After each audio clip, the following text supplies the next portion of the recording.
દુનિયામાં ઘણા દેશો આવેલા છે અને દરેક દેશને પોતાની રાજધાની હોય જ છે.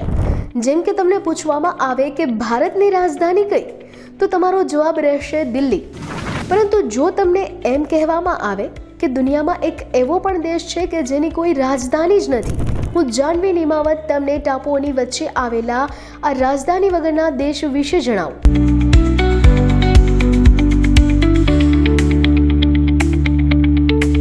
આ દેશનું નામ છે નૌરુ, જે ટાપુઓમાં સૌથી નાનો દેશ છે. આ દેશ માઇક્રોનેશિયન દક્ષિણ પેસિફિક મહાસાગરમાં આવેલો છે. એવું કહેવાય છે કે નૌરુને લગભગ 3000 વર્ષ પહેલા માઇક્રોનેશિયન અને પોલિનેશિયન દ્વારા વસાવવામાં આવ્યો હતો.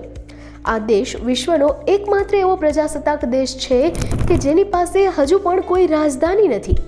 આ ઉપરાંત નૌરુને એક સુખદ ટાપુનો દરજ્જો આપવામાં આવ્યો છે, કારણ કે અહીં ખૂબ ઓછા પ્રવાસીઓ આવે છે.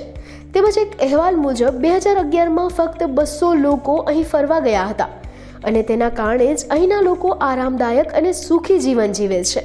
આ ઉપરાંત અહીંના લોકોમાં ટેલેન્ટનો અભાવ નથી. ઓછી વસ્તી હોવા છતાં આ દેશ કોમનવેલ્થ અને ઓલિમ્પિક રમતોમાં ભાગ લઈ રહ્યો છે. તેમજ આ દેશનું સત્તાવાર ચલણ ઓસ્ટ્રેલિયન ડોલર છે અને આ પ્રદેશના રહેવાસીઓને નૌરુઅન તરીકે ઓળખવામાં આવે છે. આ ઉપરાંત ઓછી વસ્તી હોવા છતાં અહીં એક નૌરુ ઇન્ટરનેશનલ એરપોર્ટ પણ છે. એવું કહેવાય છે કે પરંપરાગત રીતે 12 જાતિઓ અહીં શાસન કરતી હતી. તેની અસર આ દેશના ધ્વજ પર પણ દેખાય છે.